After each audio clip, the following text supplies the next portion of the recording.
পেয়েছে? হ্যাঁ, মাকে মূর্তির মধ্যে থাকে রে, মাকে মূর্তির সামনে প্রণাম করতে হবে। কেন ঘরে বসে মাকে ডাকা যায় না? না মা।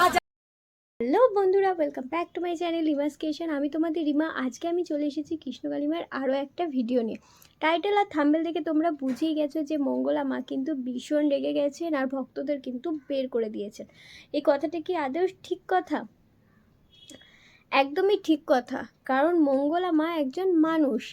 তাই মঙ্গল থেকে পুরো শনিবার পর্যন্ত যতক্ষণ ভক্তরা মন্দিরে থাকেন ততক্ষণ পর্যন্ত কিন্তু মঙ্গলা মা ভক্তদেরকে দেখেন, ভক্তদেরকে ত্রিশূল ছোঁয়ান, ভক্তদের সাথে মজা করেন, ভক্তদের সাথে কথাবার্তা বলেন, তাদের দুঃখের কথা শোনেন, তাদের কি উপকার হয়েছে সেটাও তিনি শোনেন। কিন্তু মঙ্গল থেকে শনিবার কিন্তু মা মন্দিরে থাকেন।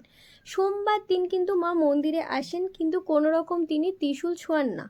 সোমবার দিন মা মন্দিরে আসেন, পুজো করেন, বেরিয়ে যান। মায়ের ইচ্ছে হলে তিনি থাকেন মন্দিরে, না থাকতে ইচ্ছে হলে তিনি বাড়িতে যান।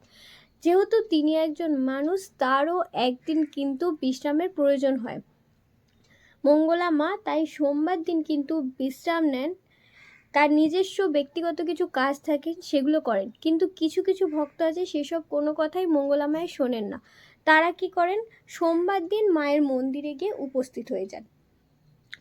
এমনকি মাঝে মাঝে কোনো কোনো ভক্ত আছে যারা সোমবার দিন মায়ের বাড়িতে চলে যান। তো এই জিনিসটা কিন্তু একদমই ঠিক না। কারণ মঙ্গলা মা যদি সুস্থ না থাকেন, মঙ্গলা মা যদি সুস্থ না হয়ে থাকেন, তাহলে কিন্তু মা মন্দিরে আসতে পারবেন না, পুজো দিতে পারবেন না, ত্রিশূলে ছোঁয়াতে পারবেন না। আর কৃষ্ণকালী মায়ের মন্দিরে কিন্তু অনেক মানুষের উপকার হয়েছে। যারা বাড়িতে বসে নাম জপ করেছে তাদেরও কিন্তু উপকার হয়েছে। আর ত্রিশূলের যে একটা আলাদা অলৌকিক শক্তি আছে সেটা তো তোমরা সকলেই জানো। আর বাইরে থেকেও এখন প্রচুর প্রচুর ভক্ত আসছে মায়ের মন্দিরে। মন্দিরে প্রচুর ভিড় হচ্ছে।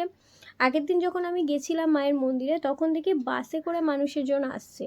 আর টোটো, পুরো সারি সারি টোটো লাইন দিয়ে আছে। মায়ের মন্দিরে প্রচুর ভক্ত আসছে। সেক্ষেত্রে মায়ের কিন্তু একটা শরীরের ধকল হয়। সারাদিন অত ভক্তদের দেখার পর কিন্তু মায়ের একটা দিনের বিশ্রামের প্রয়োজন হয়। তাই সকল ভক্তদেরকে বলবো, তোমরা বাড়িতে চলে যাবে না মায়ের বাড়িতে। যাদেরকে মা নিজে না বলছেন বাড়িতে যাওয়ার কথা, তারা কিন্তু হুটপাট করে মন্দির সোমবার দিন বন্ধ থেকে তারা বাড়িতে যাবেন না। তারা মঙ্গল থেকে শনিবার মন্দিরে আসবেন। যতক্ষণ ভক্ত থাকে মঙ্গলা মা কিন্তু ততক্ষণ পর্যন্ত ভক্তদেরকে দেখেন। আর যারা যারা এখনও পর্যন্ত আসতে পারছো না, যারা যারা চাইছো মন্দিরে আসতে কিন্তু কারণবশত মন্দিরে এসে উঠতে পারছো না, তারা বাড়িতে বসেই নাম জপ করো। বাড়িতে বসে নাম জপ করে কিন্তু অনেক মানুষের উপকার হয়েছে, অনেক মানুষ কিন্তু উপকার পেয়েছেন। আর জবা ফুলটাও কিন্তু তোমরা যদি খাও তোমাদের আরও উপকার হয়। আর এরপরে এই ভিডিওটা করার পর প্রচুর প্রচুর ভক্তদের নেগেটিভ কমেন্ট আসবে, প্রচুর নেগেটিভ কমেন্ট আমার ভিডিওতে আসে, অনেক পজিটিভ কমেন্টও আসে। তাই যারা যারা নেগেটিভ কমেন্ট করবে তাদের প্রত্যেকটা কমেন্টের অ্যান্সার নিয়ে আমি প্রত্যেকটা ভিডিও তৈরি করব। আগের দিন আমি একটা ভিডিও বানিয়েছিলাম নাগমাতার মন্দিরের, তো সেখানে কিন্তু অনেক নেগেটিভ কমেন্ট এসেছিল। তাদের প্রত্যেকটা কমেন্টের অ্যান্সার নিয়ে আমি আরও একটা ভিডিও তৈরি করব। যাই হোক, মাকে বিশ্রাম দেওয়ার সুযোগ করে দেবেন। আর সোমবার দিন অতি অবশ্যই মায়ের বাড়িতে কেউ যাবেন না। আর কৃষ্ণকালী মায়ের মন্দিরে কিন্তু যারা যারা আসার চেষ্টা করছেন তারা আসবেন। আর বয়স্ক মানুষদেরকে কিন্তু নিয়ে আসবেন না, বয়স্ক এমনকি ছোট্ট শিশু যারা, তাদেরকে কিন্তু আনবেন না। কারণ বয়স্ক মানুষ এত রোদে গরমে আসলে সে কিন্তু শরীর খারাপে পড়তে পারে। আর ছোট শিশুর ক্ষেত্রেও কিন্তু সেটাই।